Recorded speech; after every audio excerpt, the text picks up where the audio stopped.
ছাত্র জনতার তীব্র আন্দোলনের মুখে গেল বছরের 5 আগস্ট তৎকালীন প্রধানমন্ত্রী শেখ হাসিনা ভারতে আশ্রয় নেওয়ার পর থেকেই প্রতিবেশী দেশটির সঙ্গে সম্পর্কে টানাপোড়েন বেড়েছে বাংলাদেশের। গত কয়েক মাস ধরে চলা মৌখিক দ্বন্দ্বের পর সম্প্রতি পরস্পরের বিরুদ্ধে বাণিজ্যিক নিষেধাজ্ঞা আরোপ করেছে প্রতিবেশী ভারত ও বাংলাদেশ, যার সম্ভাব্য প্রভাবের জন্য এখন প্রস্তুত হচ্ছে দুদেশই। ব্রিটিশ সংবাদ মাধ্যম বিবিসির এক প্রতিবেদনে উঠে এসেছে এমন তথ্য।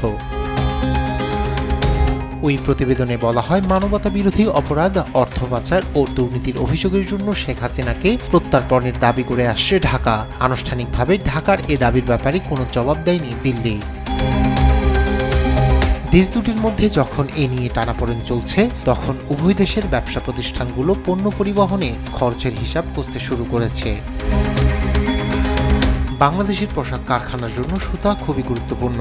সড়ক পথে কড়াকড়ি থাকলেও সমুদ্র ও আকাশ পথে সুতা বাংলাদেশে আনা যাবে, তবে এ দুটি রুটের একটি ধীরগতির এবং অপরটি ব্যয়বহুল।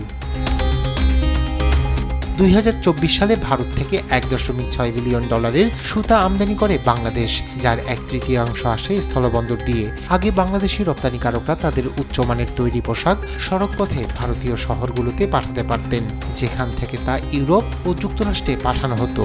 বর্তমানে ট্রান্সশিপমেন্ট সুবিধা বন্ধ থাকায় তা সম্ভব হচ্ছে না। এটি বাংলাদেশের পোশাক রপ্তানি শিল্পের জন্য একটি ধাক্কা বলছেন সাপ্লাই চেইন ফার্মের সঙ্গে সম্পৃক্ত ব্যবসায়ীরা। রায়হান কবির শুভ্র, নিউজ ডেস্ক, দেশ টিভি।